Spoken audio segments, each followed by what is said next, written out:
Woohoo!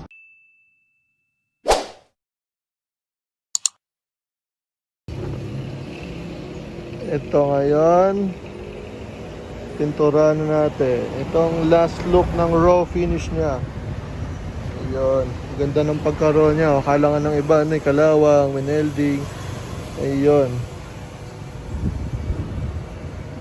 O, hindi yan.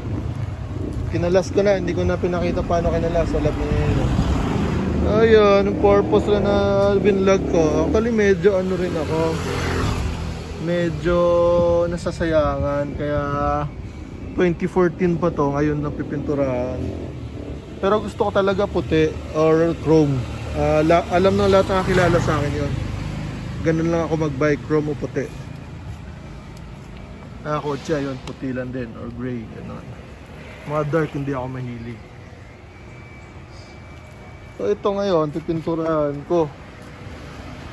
Pero yung mga original sticker, ano ko pa siya, tinape ko to kasi gusto ko mariretain siya eh. Tapos, spray paint lang tayo guys kasi ano eh, hindi pa talaga ako decided na ano. I mean, gusto ko na siya pinturahan pero parang, ayun, nasasayangan pa rin ako, nandun pa rin yung ano. So, spray paint na lang tapos, ayun, para pag ano, nagsawa ako, ibalik ko siya sa ano, ibalik ko siya sa ganito. Kasi pag makita yung motel ko, yun pa rin gusto ko gamitin eh. Kaya nito lang muna, so gusto ko siya putiin para magamit ko maayos. So ayun, boss nilang po gagamitin natin para madali ano, balik sa orig. Kasi maganda rin siya, raw finish, parang sobrang rare niya. Sa Pilipinas ata ako lang merong ganito eh. Para pala sa hindi nakakaalam, ano siya, Fenix frame. Kuwamin yung may gawa. Kaya yun, ang isang araw nalagay ako kuwamin na sticker. So ito guys, ito na yung last natin na ano, makita siya ng raw finish. Pipintura ko na talaga siya.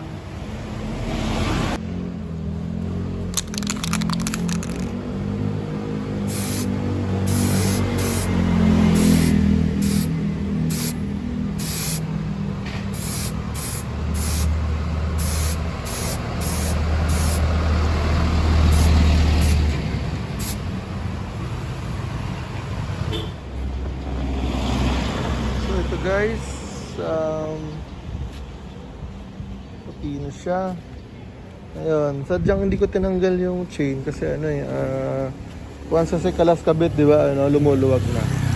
So ayun, tinape ko na lang, tapos siguro pag natuyo to, i-move ko na lang, tapos spray ko ulit dyan. Ayun, pinadya ko talaga yun. Sayang kasi yung ano eh. Tapos ang hirap tandaan kung saan banda yung maluwag, di ba? Baka kung nag-overtake ka, biglang makalas yung tinidor. Ayun, puti na siya. Medyo mixed emotions ako. Maganda siya na parang ano, sasayangan din ako ng raw. Pero nag-hold on lang ako sa raw. Dahil rare siya, tapos ano, pero hindi talaga ako na ano. Puro trip ko talaga puti. Ayan. Ayan. Puti or chrome. So, yung Aris ko kasi na isa na puti, ayoko naman siya ilaro. Collectors lang yan. So, kasi ano, ito na yung main natin na panglaro ngayon, na pang flatland. Puputiin ko na siya. Yan. Siguro pag makita ko yung motel ko or makabili ako ulit motel someday, hindi natin alam. Ayun, makababalik ko to siya sa original kulay. Madali lang balik eh, paint remover lang kasi spray paint lang siya. So, yun. Excited na ako matuyo. Diyan sa muna. Ginawa ko sampayan si Mermer. Ayan. Bantay ako muna, baka manakaw. Siguro bukas ko pa to i-assemblein. Na-clear coat ko na rin siya guys. So, post ko lang guys yung before natin. Maganda rin siya pero nagsawa siguro or mas gusto ko talaga puti.